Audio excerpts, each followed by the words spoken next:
వెల్లుల్లిపాయ రసం 4 చెంచాలు నూనె వేసుకుని 1 చెంచా ఆవాలు 1 చెంచా జీలకర్ర వేసుకొని 5 ఎండుమిర్చి 30 ఎల్లుల్లిపాయలు వేసి 1 నిమిషం బాగా వేయించుకుని గుప్పెడు కరివేపాకు వేసుకుని వెంటనే 4 టమాటాలు వేసుకుందాం.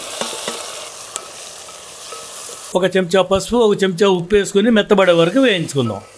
ఇలా మెత్తబడిన తర్వాత 1 చెంచా కారం 1/2 చెంచా మిరియాల పొడి 1 చెంచా ధనియాల పొడి వేసుకుని ఇదంతా 1 నిమిషం వేయించుకొని పెద్ద నిమ్మకాయ సైజు అంత చింతపండు పులుసు తీసి పోసుకొని నూనె పైకి వచ్చే వరకు వేయించుకుందాం.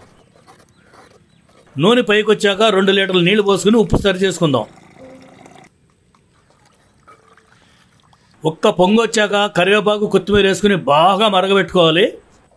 ఎంత మరగబెట్టుకుంటే అంత రుచి. చూసారా, బాగా మరుగుతుంది. వెల్లుల్లి రసం రెడీ.